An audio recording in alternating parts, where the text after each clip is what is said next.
এছাড়া হবে চুরি, ডাকাতি, ছিনতাই, প্রতিরোধ সংক্রান্তে আলোচনা। এখানে আমি যোগদান করার 7-8 দিনের মাথায় আমাকে মোস্তাফিজ ভাই বলেছিল যে আমার এরকম একটা সমস্যা, আমার একটা মোটরসাইকেল, সাথে 2টা বাইসাইকেল, 3টা মোবাইল ফোন আর কিছু টাকা ডাকাতি হয়ে যায়। তো এটা শোনার পরে আমি প্রথম দিকে আসলে এতটা মনে করি নাই যে বিরলে আবার ডাকাত আছে কিনা। তো পরে উনি বললো যে আপনি মাঠে নামেন, পেয়ে যাবেন। তো যাই হোক, পুরা কাজটাই উনি করেছেন আর কি, মূল সূত্রটা ওনার কাছ থেকেই নেওয়া। পরবর্তীতে এইভাবে আমি মোটরসাইকেলটা উদ্ধার করতে সক্ষম হয়েছি, একটা মোবাইল ফোন। তারপরে ইতিমধ্যে 6 জনই ডাকাত দলের 6 জন সক্রিয় সদস্য কিন্তু আমি গ্রেপ্তার করতে সক্ষম হয়েছি। তো এটা আসলে আমার একার কৃতিত্ব নয়, এটা আপনাদের সহযোগিতার মাধ্যমেই হয়েছে। তো এই যে ছেলেগুলা বিপথে কেন ডাকাতি করতে যাচ্ছে, কেন ছিনতাই করতে যাচ্ছে, এরাও কোনো, আমি দেখেছি প্রত্যেকটা পরিবারের বাবা মা, প্রত্যেকটা ছেলের বাবা মা একবারে খুবই সাদাসিধা এবং একবারে নিরেট প্রকৃতির যদি বলি আমি। এবং একটা ছেলে পলিটেকনিকে, দিনাজপুর পলিটেকনিকের স্টুডেন্ট। আমি তাকে 164 ধারা জবানবন্দির জন্য বিজ্ঞ আদালতে প্রেরণ করেছিলাম। তো দেখেন যে একজন পলিটেকনিকের স্টুডেন্ট সে বিপথে কিভাবে চলে গেছে, যাওয়ার পর যে কোনো কারণে তার জবানবন্দিটা গ্রহণ হয়নি। কোথা থেকে হলো আগে এটা ভাবতে হবে। আজকে আপনার পরিবারে, আমার পরিবারও এটা হতে পারে। কখন ছেলেটা বিপথে চলে যাচ্ছে, মূল তার টার্গেট ছিল মাদকের টাকা। তাকে মাদকের টাকা জোগাড় করতে গিয়েই এই মোস্তাফিজ ভাইয়ের ছেলেটাকে আক্রমণ করেছিল শুধু একটা কারণে, সেটা হলো মাদকের টাকা জোগাড় করার জন্য। আর অন্য কোনো কারণ ছিল না, যে এইটা দিয়ে কারো চিকিৎসা করা, কারো কোথাও দান খয়রাত করা কিংবা কোথাও ইয়া করে, এটা ছিল না। শুধু মাদকের টাকা জোগাড় করার জন্যই মূলত এই কাজটাই করতে গেছে তারা। প্রত্যেকটা ছেলেই কোনো না কোনো মাদকের সাথে জড়িত। কেউ ইয়াবা খায়, কেউ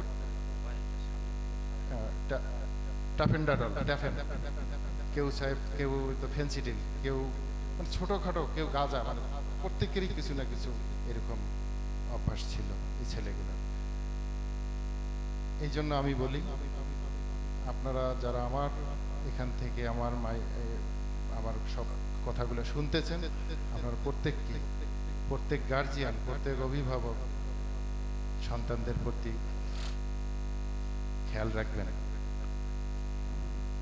যেহেতু আপনাদের বিরল উপজেলাটা বর্ডার বেস, 4টি ইউনিয়ন বর্ডার পড়েছে, তো সভাপতি মাদকের উৎপাদ একটু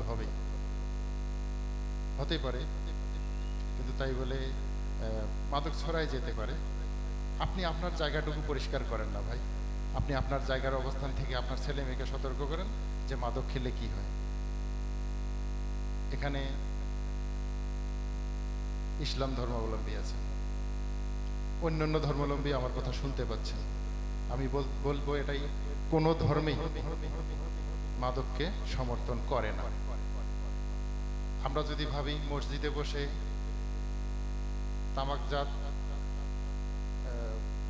মাদক যেটাকে বলি না কেন, কোনো কিছু যেমন চলে না, অন্যান্য ধর্মও কিন্তু আমি দেখেছি, কোনোদিন গির্জায় আমি বসে কাউকে ধূমপান করতে দেখিনি, মন্দিরে বসেও কাউকে ধূমপান করতে দেখিনি। সকল ধর্মেই মাদককে নিষিদ্ধ করা হয়েছে, নিষেধ করা হয়েছে।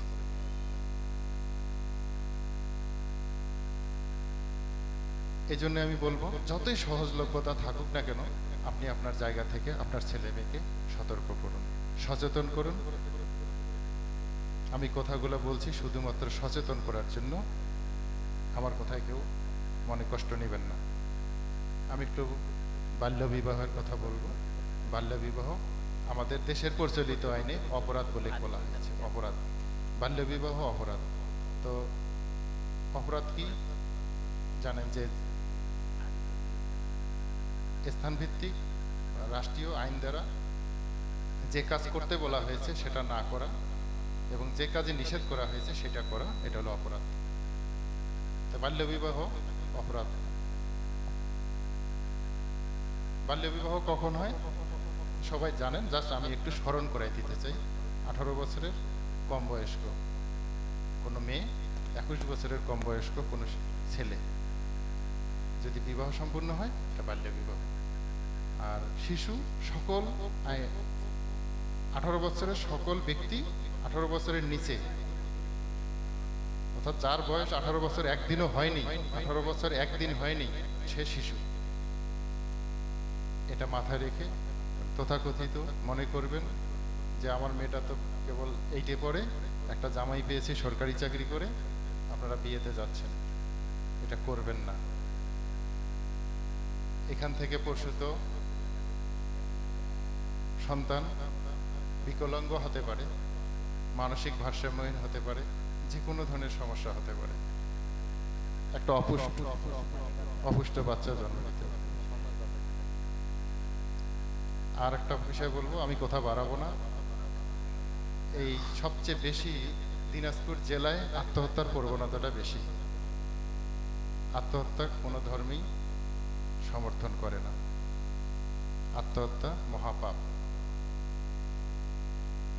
তো সকলের আমি সুস্বাস্থ্য এবং দীর্ঘায়ু কামনা করে আবারও সকলকে সালাম জানিয়ে আমি আমার বক্তব্য শেষ করছি। আসসালামু আলাইকুম রহমতুল্লাহি ওয়া বারাকাতুহু।